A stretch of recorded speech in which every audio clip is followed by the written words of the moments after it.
Bon, Karine, on va faire Charleroi aujourd'hui. Hein. Ah, je suis super heureuse, je suis chez moi ici. C'est chez toi. Oui. Mais Charleroi, tout le monde dit que c'est l'enfer, que c'est noir, que c'est sale. On est sur quelle place ici? Elle n'est pas noire, elle n'est pas sale. Ici, c'est à la place du Manège. Tu vois, ça tourne, ça tourne, ça tourne. Donc, quelquefois, c'est noir, quelquefois, c'est lumineux, mais ça tourne tellement que voilà. Ici, c'est le Palais des Beaux-Arts. Ici, tu as le Palais des Beaux-Arts. Et les mains derrière? Attends, je Et les bouge mains pour qu'on les voit derrière, bien. c'est un monument de Martin Guyot, je crois. Ouais. Donc, moi, je voulais grimper sur ses mains et arriver au bout des doigts, mais t'as pas voulu. Je sais pas pourquoi t'as pas voulu. Mais dis-moi, quand on dit souvent Charleroi, c'est une ville qui est dangereuse. Tu es dangereuse, toi? Oui, moi, je suis dangereuse. Oui. Si Charleroi était une ville assez plate comme ça, elle n'aurait pas tant d'attrait, elle n'aurait pas tellement de touristes parce que tu circules dans Charleroi et tu entends parler vraiment toutes les langues aujourd'hui. Tu entends parler l'anglais, l'espagnol. Mais surtout, il y a un bouillonnement culturel incroyable. Il y a un bouillonnement culturel incroyable. Il y a beaucoup de lieux qui sont de vrais centres culturels, qui sont en perpétuel mouvement. Et moi, j'habite là derrière. Sur une terrasse au-dessus, donc j'ai vu plongeante sur l'hôtel de ville, donc ça foisonne à Charleroi. Bon, dis-moi, aujourd'hui on va aller faire deux trucs. Aujourd'hui on va faire deux trucs. Buzz Radio, Buzz Radio. On les entend beaucoup, ces Buzz Radio. C'est une radio depuis quelques mois qu'on entend beaucoup plus qu'avant. Ouais. Moi mes parents maintenant me disent, tiens on écoute Buzz Radio. Avant ils écoutaient Vivacité. Alors après on va aller manger un petit bout ici sur la place? On va manger un petit bout ici sur la place, chez Walter, traiteur impérial. Je l'aime beaucoup parce que Walter, c'est une maison que sa maman a ouverte il y a plus de 70 ans. Donc il connaît tout Charleroi, il a connu l'ancien bâtiment du Palais des Beaux-Arts. Et écoutez Walter, c'est un vrai régal. Après, et après, je t'emmène rue de Montigny, prolongée, au Théâtre de l'Ancre. C'est un petit, mais c'est un vrai théâtre. Et depuis 2008, depuis que le directeur artistique a repris ça, Jean-Michel Van Den Eyck, c'est un théâtre qui résonne. Bon, aujourd'hui donc, c'est toi qui défends Charleroi dans l'émission? Je défends Charleroi, Buzz Radio et Théâtre de l'Ancre.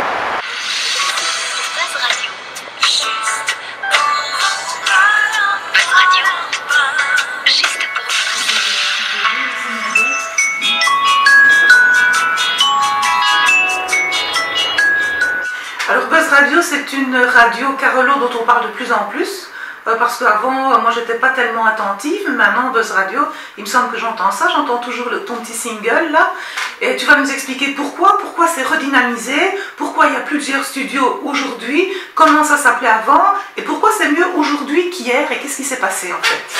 Ben, la différence par rapport à avant, c'est qu'il y a une boîte de communication qui gère la communication. Ouais, maintenant, vous êtes très présent, par exemple, sur les réseaux sociaux.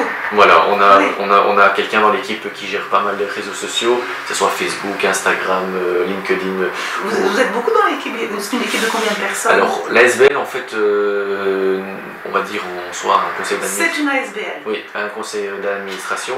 Alors, qui gravite autour de la radio, on est une trentaine de personnes qui gravitent autour de la radio. Ça passe d'animateurs, de chroniqueurs, de gens qui nous aident à placer du visuel, donc c'est vraiment assez large comme... Et des permanents? Il n'y a pas de permanent. Donc en permanent, il y a la direction et le conseil d'administration qui sont en permanent. Et ça tourne toute la nuit? Il y a des émissions toute la nuit? La musique toute la nuit? Alors, c'est une radio qui est là 24 heures sur 24. On est une radio locale, mais c'est 24 heures sur 24, 7 jours sur 7. Alors la nuit, il n'y a pas beaucoup d'animation, c'est beaucoup de musique. Mais le vendredi et le samedi, là, on a été rechercher des anciens DJ des années 80-90 qui viennent mixer sur la radio. 2015. La suite, eh bien, je vous le disais, c'est notre ami Guy qui nous la propose avec une nouvelle édition de sa rubrique Breakfast 3.0. Bonjour Guy, bienvenue. Alors pour la partie financière, vous fonctionnez comment chez Buzz Radio? Alors c'est la publicité qui rémunère forcément l'ASBL, donc c'est les partenaires publicitaires qui nous font confiance, qui viennent annoncer chez nous. Aucun subside? Non, on est en rien subsidie. Dur, hein?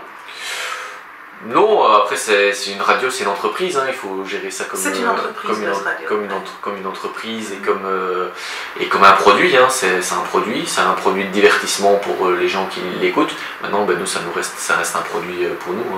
J'ai lu quelque part, à tort ou à raison d'ailleurs, qu'il y a un certain temps, on considérait que c'était une radio un peu vieillotte au niveau de la programmation.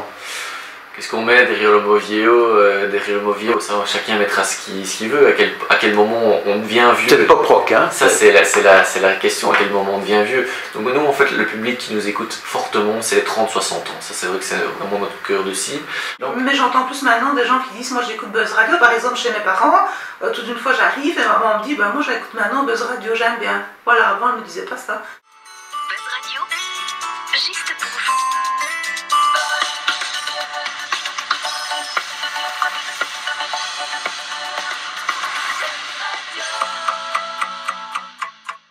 Buzz Radio, avant ça s'appelait RMI, et voilà, tu nous racontes un petit peu l'historique, comment ça s'est passé, le basculement, c'était quoi avant Alors moi je suis arrivé dans l'équipe il y a seulement 6 mois, moi j'ai pas vraiment connu l'ancien RMI, ce que j'en sais, voilà, RMI FM a fait tout un parcours, après ils ont déjà changé en Buzz Radio. Et quel est le pourcentage internet et le pourcentage dans sa voiture sur une fréquence?